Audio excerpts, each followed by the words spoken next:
Hai sahabat Ikhwana Muslimin TV. Kasih ya sudah nonton video kami. Jangan lupa like, komen, dan share video-video kami. Jazakumullah khairan. Bismillahirrahmanirrahim. Anda kedudukan biasa, naik luar biasa, maka hambatannya itu akan semakin meningkat, tidak sama dengan sebelumnya. Anda orang kecil, diuji dengan ujian kecil. Anda orang menengah, diuji dengan ujian menengah. Anda kedudukan yang tinggi, maka akan diuji dengan kedudukan yang lebih tinggi lagi. Maaf, Allah tidak akan menguji dedaunan dengan angin yang menerpa akar. Pasti berbeda. Karena angin ketika kedudukan semakin tinggi, maka angin semakin kencang akan menerjangnya. Yuk kita turunkan, jenis ujiannya bisa 3. Perhatikan baik-baik, sini. Kedudukan bersanding dengan ujian. Kalau rumus fisikanya, F berbanding lurus dengan P. Gaya berbanding lurus dengan tekanan. Jadi kalau antum misalnya, rumus asalnya F1 sama dengan F2. Gaya gerak sama dengan gaya dorong. Kalau dikembangkan ke sini, tenaga kecil begini, maka yang bunyi kecil. Kalau besar, semakin besar lagi. Nah, memahami rumus ini, F sama dengan P. F berbanding lurus dengan tekanan. Ada gaya tekanan juga yang cukup kuat. Ketika antum pukul kencang, suara kencang. Tapi ini lebih sakit kan? Tekanannya lebih kuat. Itu agak berbeda. Itu dalam persepsi positif. Dalam persepsi negatif juga bisa. Gaya berbanding lurus dengan tekanan. Semakin orang banyak gaya, semakin tertekan hidupnya. Ya? Tanya. Sekarang lihat sini. Rumus ini kalau kita turunkan lewat ayat, am hasibtum an tadkhulul jannata. Apakah anda akan duga begitu mudah masuk surga? Walamma yatikum matalul ladzina khalau min qablikum. Sementara Allah belum menguji anda seperti orang dulu yang dijamin surga mendapati ujian. Apa jenis ujiannya? Ini manhaj hidup kita dan kita berhenti di sini. Maaf, saya mungkin hanya 5 ayat dulu untuk hari ini ya. Massatuhumul ba'sa. Ujian pertama disebut dengan ba'sun. Jamaknya ba'sa. Ba'sa. Ini masih ringan. Misal, jarang ke masjid, sekarang mulai ke masjid. Begitu antum ke masjid, Allah kasih ujian sesuai dengan kadar niat antum. Kasih ujian gerimis. Ke masjid gak? Itu ba'sun. Begitu antum ke masjid, orang Arab katakan, nazil matar, turun hujan. La ba's, la ba'sa, la ba'sa. Gak ada masalah. La ba'sa, tidak ada masalah. Serap ke dalam bahasa Indonesia lewat labas. Labas lewat. Ringan. Berarti kalau antum diuji dengan yang ringan, maka antum kadarnya masih ringan, akan dinaikkan kepada yang menengah. Akan yang menengah. Hati-hati betul. Kalau antum belum lulus yang di sini, maka antum akan terus sampai di sini, sampai lulus di sini. Sampai lulus. Antum mau berangkat ke masjid, gerimis bisa. Tiba-tiba nggak jadi di rumah. Istri antum mengatakan, Pak kok nggak ke masjid? Hujan mah, kan cuman gerimis. Takut ria, Masya Allah. Padahal antum misalnya belum kuat untuk berangkat. Maka antum akan terus diuji di sini. Lihat rumusnya, Quran surah kedua ayat 286. La yukallifullahu nafsan illa, Allah tidak akan pernah menguji seorang hamba di luar kadar kemampuannya. Jadi kalau antum masih ujian yang ringan, antum diberikan yang ringan. Antum naik menengah, diberikan yang menengah. Antum naik lagi level tinggi, diberikan ujian yang berat. Menengahnya disebut dengan darrun. Waddarra, dari ba'sun jadi darrun. Jama'nya darra. Sudah menyakiti fisik. Kena fisik, sudah melukai, hujannya makin deras. Ya, kalau dalam kehidupan yang ini mungkin celaan biasa. Sudah berubah ya, Masya Allah. Sekarang jilbabnya sudah panjang, Masya Allah. Semakin panjang ya, yang ingin Batman ya, Masya Allah, udah banyak. Begitu sudah mulai pakai cadar, ninja, oh Masya Allah. Dorra, sudah nggak enak ke fisik. Dorrun. Lihat rumusnya ya, lihat rumusnya baik-baik. Ini lebih menenangkan pada jiwa. Ketika anda dalam level-level seperti ini artinya Allah sedang menaikkan iman anda dalam level yang lebih tinggi lagi. Jadi ketika ada celaan menghunjam dalam lisan seseorang, sudah mulai menyakiti, itu sebetulnya pengakuan dari Allah lewat lisan orang itu, bahwa anda sedang diangkat keimanan pada tingkat yang lebih tinggi.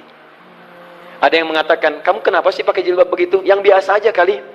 Mah, yang iman biasa sudah banyak. Saya ingin menampilkan keimanan yang luar biasa. Supaya dengan iman itu saya lebih mendoakan mama.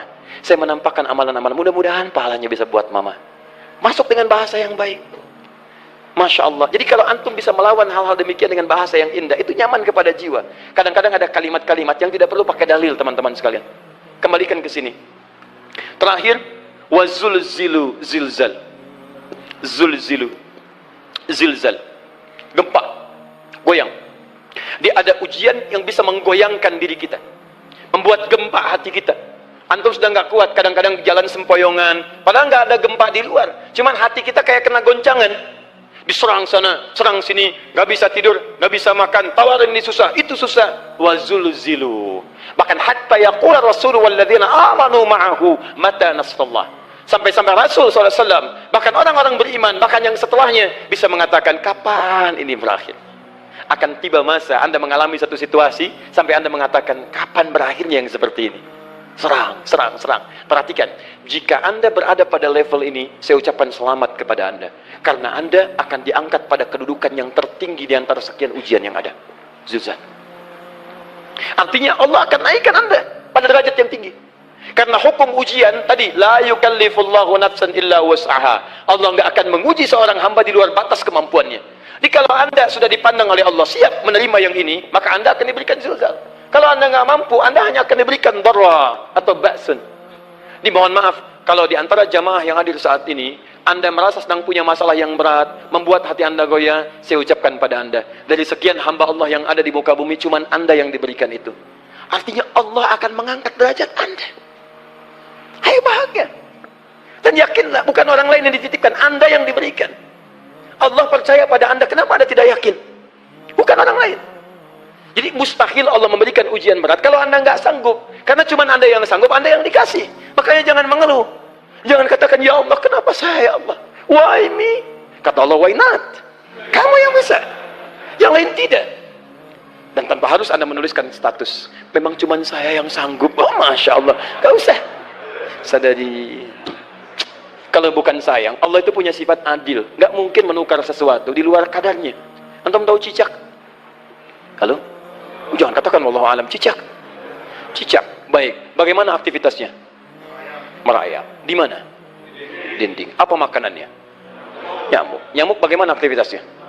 Terbang. Pertanyaan saya, di mana keadilan Allah menjadikan makhluk yang merayap makanannya terbang? Kalau nyamuk masuk kategori pertama tadi, pintar dan tahu dirinya pintar, jadi mainan cicak. Cicak, ayo tangkap. Cicaknya cuma merayap, dianya terbang. Beruntungnya nggak ada nyamuk yang jenius. Tapi yang paling hebat, perhatikan bagaimana lisan orang tua kita menanamkan kalimat-kalimat untuk menanamkan tauhidullah subhanahu wa ta'ala. Cicak, cicak, diam, merayap. Perhatikan, yang Allah tuntut pada cicak, merayap kamu. Walaupun cuma diam-diam. Lihat baik-baik. Diam-diam, merayap. Datang seekor, Masya Allah. Ketika dia merayap, nyamuk datang. Lihat, bukan cicak mendatangi nyamuk, tapi nyamuk mendatangi cicak. Kalau cicak tidak merayap, mustahil nyamuknya datang. Allah hanya tunjukkan, kamu merayap ya, nyamuk datang. Sekalipun dia merayap, cuma diam-diam, nyamuknya datang. Jadi hukum Allah itu kalau dipatuhi, nikmat kehidupan. Cicak gak merayap, nyamuk gak datang. Cicak merayap, nyamuk datang. Datang seekor nyamuk. Setelah itu, silahkan. Jadi kalau kita teman-teman ikuti hukum Allah, mau berat, alhamdulillah. Mau ringan, alhamdulillah. Ya mau sedang, alhamdulillah. Begitu diangkat, artinya ada pengakuan dari Allah, iman kita akan diangkat.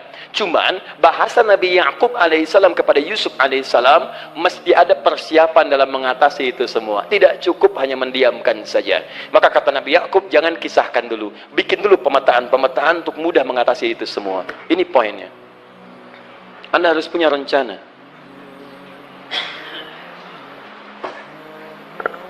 Maka Nabi Ya'qub menyiapkan. Bekali dulu ini, siapkan itu. Kalau ambil ke aspek teori untuk kita sekarang, tafsir dari ini, untuk menyelesaikan solusi di Quran surah ke-2 ayat 214 tadi, maka jawabannya ada di Quran surah ke-3 ayat 142, paling kiri sebelah atas. Ini kanan sebelah bawah, ini kiri sebelah atas. Dan awal ayatnya dibuka dengan kalimat yang sama. Perhatikan, Al-Baqarah ayat 214 kalimatnya menggunakan am hasibtum an tadkhulul jannah. Ali Imran 142 am hasibtum an tadkhulul jannah. Yang Al-Baqarah itu ujiannya walamma ya'tikum mathalul ladzina khalau min qablikum masathumul ba'sa wad-dharra waz-zulzilu. Yang Ali Imran itu solusinya. Am hasibtum an tadkhulul jannata walamma ya'lamillahu alladzina jahadu minkum wa ya'lamas sabirin. Saya tutup sampai sini dulu. Teman-teman perhatikan, walamma, sedangkan Allah ya'lamillahu alladhina jahadu minkum, belum melihat kesungguhan Anda untuk mengatasi berbagai persoalan kehidupan itu. Kalimat jahadu, akar katanya dari kata al-juhdu, serius, sungguh-sungguh. Jadi kalau persoalan Anda ingin segera selesai, Anda mesti serius. Hei yang sedang kuliah, kalau mau cepat selesai kuliahnya, serius belajarnya, pahami dengan baik. Kalau Anda nggak pernah serius, bagaimana bisa menyelesaikan pelajaran dengan baik? Hei yang sedang berumah tangga, kalau ingin baik rumah tangganya, serius dalam berumah tangga, keluarkan hukum-hukum Allah, terapkan dalam kehidupan rumah tangga, Anda akan mendapatkan manfaatnya. Hei yang sedang berbisnis, serius dengan pekerjaan, karena hanya orang serius yang bisa menghasilkan kekayaan-kekayaan yang terbaik. Serius dalam ibadah, karena ibadah melahirkan keberkahan dengan kekayaan yang Anda dapatkan dari titipan Allah Subhanahu wa Ta'ala. Ayo serius. Al-juhdu dibagi 3 bagian. 1, serius dalam merencanakan, disebut ijtihad namanya. Bikin rencana. Misal, maaf, tadi dalam keluarga, kalau diambil kedudukan Yusuf alaihissalam, antum tempatkan itu pada porsi pertama sebagai target. Misal, Yusuf diberikan kedudukan oleh Allah. Bagaimana anak saya punya kedudukan walaupun tidak sama dengan Yusuf alaihissalam? Cari, rencanakan, buat pemetaan. Di masa depan anak saya mesti punya kedudukan. Apa? Kalau dalam kedokteran, kedudukan dokter yang terbaik. Kalau dalam bisnis, pengusaha yang terbaik. Misal, kalau dalam pemerintahan, jangan tanggung-tanggung, jadi presiden, jadi itu. Anda turunkan kemudian pendidikannya dari situ. Ijtihad direncanakan. Masuknya lewat sini, lewat sini, lewat sini, lewat sini.